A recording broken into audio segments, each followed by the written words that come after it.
नमस्कार श्रोते हो, दीपक रेगे कथाकथन चॅनलवर तुम्हा सगळ्यांचं मनापासून स्वागत करतो आणि एकच विनंती करतो की तुम्ही जर आत्ता चॅनलवर पहिल्यांदा आला असाल किंवा अजूनपर्यंत तुमच्याकडनं चॅनल सबस्क्राईब झालेलं नसेल तर प्लीज चॅनल सबस्क्राईब करा. सबस्क्राईबच्या बटनाशेजारी जे घंटेचं चिन्ह आहे बेल आयकॉन तेही प्रेस करा. येणाऱ्या पर्यायातनं ऑल हा पर्याय निवडा म्हणजे मी चॅनलवर कथा किंवा कादंबरीचा भाग अपलोड केला की ताबडतोब त्याचं नोटिफिकेशन सगळ्यात आधी तुम्हाला मिळेल.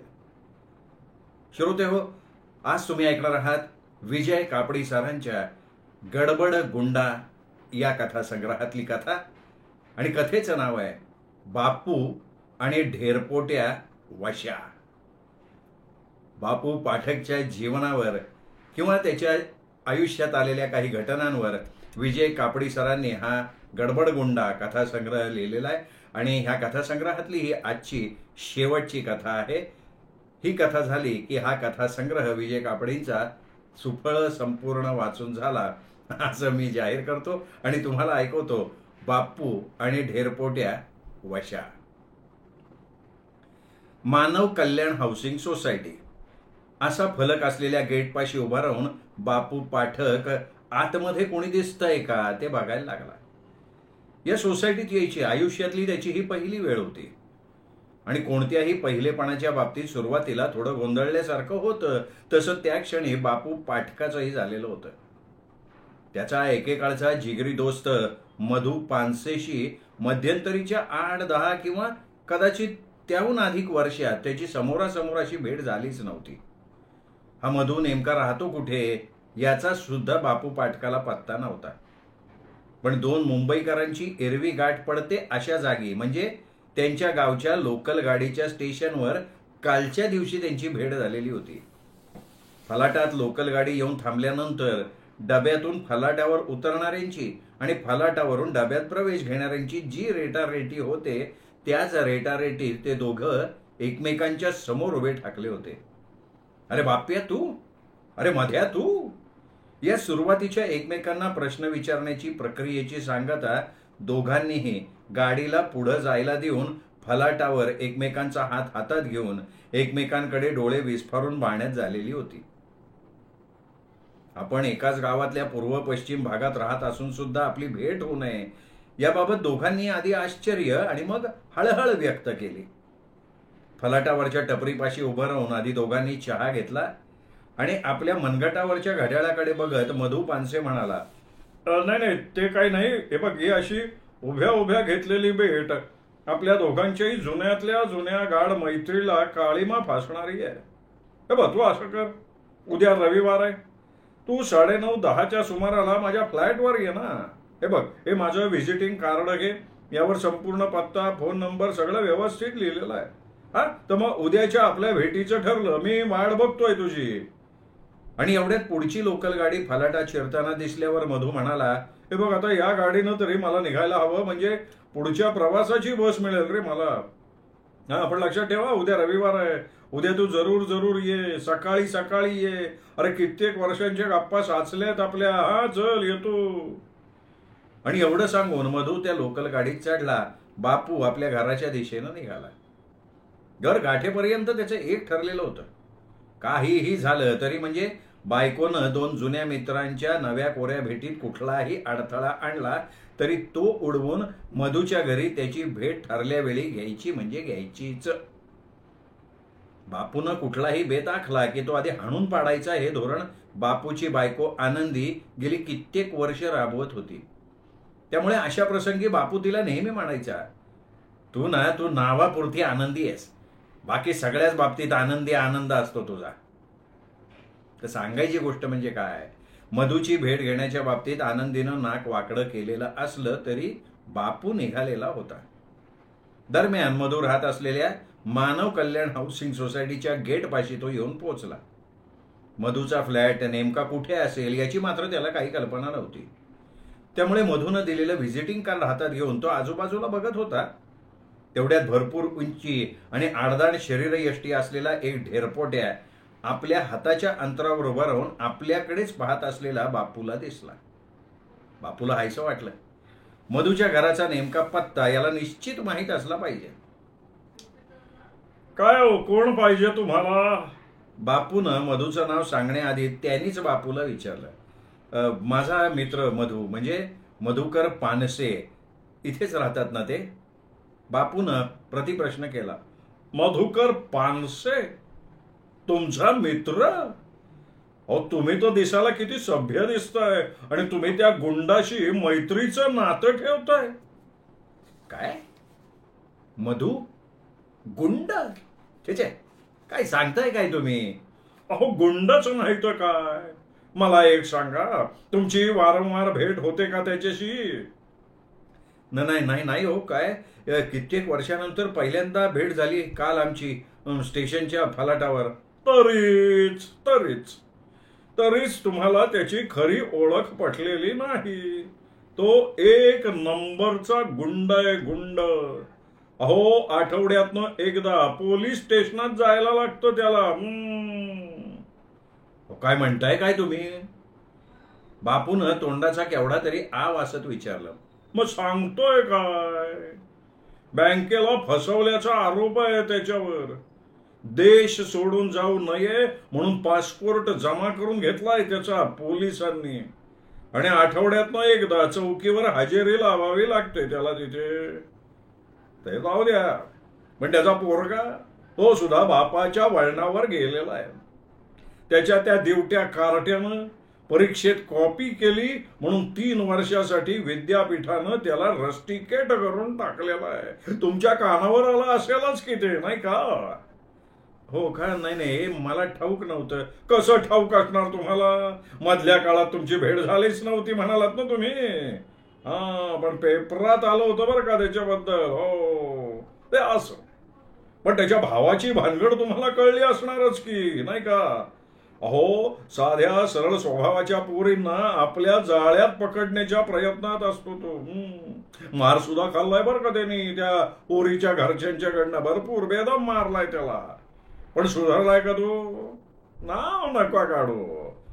ते जाऊ दे. पण तुमच्या या मध्याच्या बायको बद्दल तुम्ही लेटेस्ट काहीतरी ऐकलेलं असणारच आहे की. मधूची बायको? नाही हो, मी तिला कधी पाहिलं सुद्धा नाहीये. चिकणी आहे. या वयात सुद्धा फॉर्म टिकून आहे बरं का. पण तिचं आणि तिच्या ऑफिस मधल्या बॉसचं लफडं आहे. कळलं असेलच की तुम्हाला. नाही हो, मला यातलं खरंच काही ठाऊक नाही. पळून गेली होती त्या बॉस बरोबर ही. आता आल्या परत म्हणा. तुम्हाला सांगतो, तुमचा तो मध्या पानसे आणि त्याचं सगळं कुटुंब म्हणजे भानगडीचं पोळं आहे. भानगडीचं पोळं नुसतं. त्या आडदांडाच्या तोंडून आपल्या एकेकाळच्या जीवाभावाच्या मित्राबद्दल हे सगळं ऐकून बापूचं डोकंच गरगरायला लागलं. 1-2 मिनिटांच्या अवधीनंतर थोडंफार स्थिर झालं तेव्हा त्यालाच प्रश्न पडला, अशा या 1 नंबरच्या बदमाश मित्राची भेटच नाही तर गळाभेट घेण्यासाठी आपण आलोय? छे, नको ती भेट. आपण आपला आल्या पावली परत जाऊ. आणि मग बापू गर्रदिशी वळला. झपाझपा पावलं टाकत सोसायटीतनं बाहेर आला. पहिल्यांदा दिसेल त्या रिक्षाला हात दाखवून आपण तिथनं निघून जायचं असं त्यांनी ठरवलं आणि बापूला लगेच रिक्षा मिळाली सुद्धा. रिक्षातून घराच्या वाटेवर जाताना त्याच्या मनात विचार आला, बरं झालं म्हणजे काय, देवाची कृपा झाली. यापुढे आता मधू पानसे दिसला तर त्याला ओळख सुद्धा दाखवायची नाही. आणि हा मधू पानसे आपला कोणी एकेकाळचा मित्र होता हे दुसऱ्या कोणाला सांगायचं सुद्धा नाही. त्याच्याशी दोस्ती आहे. अरे बापरे, मग काय राहणार आपली समाजातली पत? वाचलो म्हणायचं. आणि बापूला आठवलं की आपण त्या ढेरपोट्याचं त्यांनी पुरवलेल्या माहितीबद्दल आभार सुद्धा मानले नाही. चुकलंच की ते आपलं. पुढे मागे कधी कुठे दिसला तर सरळ जाऊन माफी मागायची आणि त्यांनी केलं माफ असं म्हटल्यावर त्याचे आभार मानून टाकायचे. फार मोठ्या संकटातनं वाचवलंय त्यांनी. अरे, ज्याचं संबंध कुटुंबच या ना त्या कारणानं पोलिसांच्या कडक नजरेखाली आहे अशाशी आपण दोस्ती ठेवली तर आपलं काय होणार? आपल्या सभ्यपणाच्या चिंध्या होणार की अगदी. रिक्षा थांबली. बापू रिक्षातनं उतरला, घरी आला. त्याला बघताच आनंदी म्हणाली, काय हो, आला तितके लवकर? जुन्या मित्राशी गप्पांचा फड रंगवण्याकरता गेला होतात ना? काय झालं? काय कटवलं का काय त्यांनी तुम्हाला? आनंदीच्या या तिरकस बोलण्यावर स्वतःच्या तोंडून एक शब्दही बाहेर जाणार नाही याची नेहमीप्रमाणे खबरदारी घेत बापू आराम खुर्चीत बसला. पंख्याच्या थंड हवेत त्याला थोडं बरं वाटलं.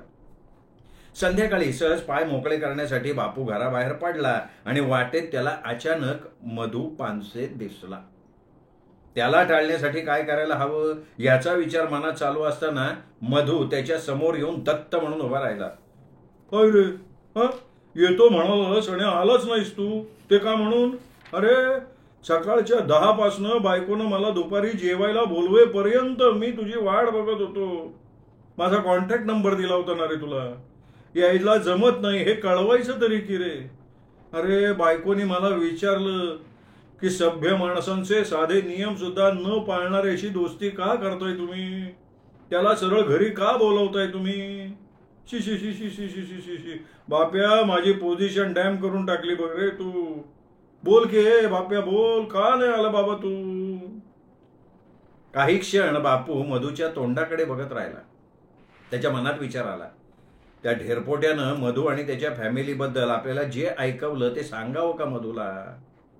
आता मधू जर आपल्याला खडसावून विचारतोय तर काय हरकत आहे सांगायला? त्यांनी स्वतःच्या चेहऱ्यावर जो सभ्य माणसाचा मुखवटा चढवला आहे तो मोडून फाडून टाकायचा का? त्याचं खरं स्वरूप आपल्याला ठाऊक झालंय हे कळू दे की त्याला.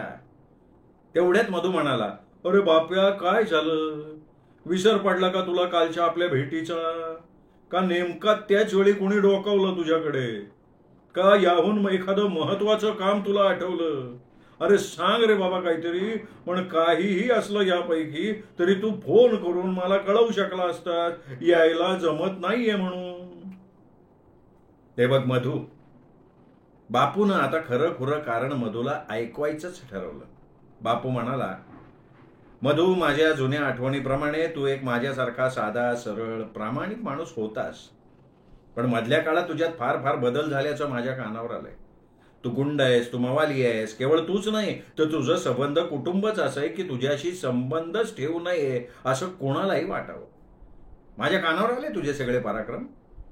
खरं म्हणजे मी तुझ्या सोसायटीची गेट ओलांडून आत आलो होतो, पण तुझ्याबद्दल ऐकलं आणि मी ताबडतोब तिथनं घुमजाव केलं. काय काय काय काय म्हणाला तू? मी गुंड, मी मवाली, माझं कुटुंब सगळं बघे? हो हो हो हो हो, आलं माझ्या लक्षात आलं. मला सांग, हे सगळं तुला सांगितलं कोणी? त्या हरामखोर बदमाश ढेरपोट्यानं सांगितलं ना तुला हे? डोळे घराघरा फिरवत मधूनी विचारलं. हो मधू, त्यानेच सांगितलं. पण तू म्हणतोस तसा हरामखोर किंवा बदमाश नाही वाटला मला. तो सज्जनग्रस्त दिसला. तो दुसऱ्याला सावध करण्याचा वसा घेतल्यासारखा बोलला तो माझ्याशी. पोट थोडंसं पुढे आहे त्याचं, पण त्याच्या शरीराला शोभून दिसतं रे ते. शोभतं? अरे माय पोट. लक्षात घे, त्याचं नाव वशा चंद्रवंशी. एक नंबरचा बदमाश आणि हलकट्ट माणूस आहे तो. कॉलनीत कुणाशी जमत नाही त्याचं. अरे नाना व्यसन आहेत त्याला. त्या व्यसनांमुळे याला नेहमी पैशाची कडकी. मग ह्याच्याकडे पैसे माग, त्याच्यासमोर हात पिसर, आणि दिलेले पैसे परत करायचं नाव नाही घेत तू. मागितले तर भांडायला उठतो. अरे कॉलनीतल्या सगळ्यांनी संबंध तोडून टाकलाय त्याच्याशी. आणि आता आम्हाला सतवायला एक नवीन पद्धत शोधून काढली ही त्यांनी. नवा माणूस कोणाला भेटायला कॉलनीत आला की त्याच्या पुढे जायचं आणि जितकी म्हणून बदनामी करणं शक्य आहे तेवढी बदनामी त्या माणसाची करून टाकायची. अरे त्याच्या या घाणेरड्या सवयीबद्दल मार सुद्धा खाल्लाय त्यांनी आमच्याकडनं. हे असो, पण बाप्या मला तुझं आश्चर्य वाटलं. अरे किती जुनी दोस्ती आपली आणि तुझा त्याच्या बोलण्यावर विश्वास बसला. बापू बाप्या, अरे मला सांग, मी दिलेल्या व्हिजिटिंग कार्डावरच्या पत्त्यावर यायचं सोडून त्याला विचारायची बुद्धी कुठून झाली रे बाबा तुला? मधूच्या या बिनतोड बोलण्यावर बापूला काय बोलावं ते सुचेना. कपाळावर थप्प दिशी हात मारतो एवढंच म्हणाला, कर्म माझं. मधू हसला आणि म्हणाला, अरे तू पूर्वीपासून कन्फ्युजन मास्टर आहेस. जिथे जिथे जातो तिथे तिथे काहीतरी घोळ करून ठेवतो. ते जाऊ दे, बोल आता कधी येतोयस? आत्ता येतोयस का रिक्षानं जाऊ?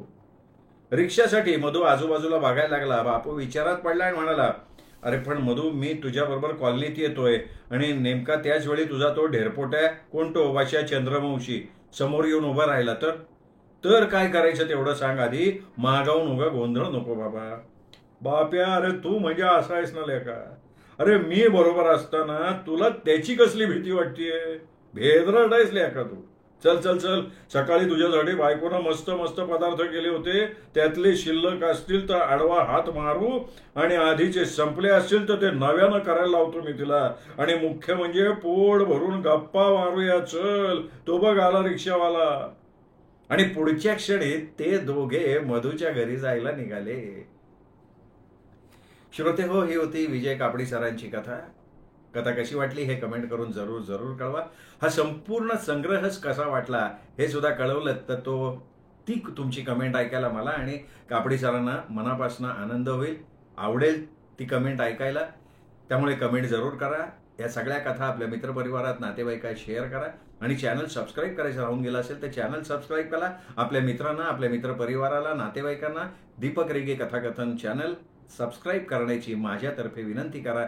एवढीच मी तुम्हाला विनंती करतो आणि थांबतो. नमस्कार.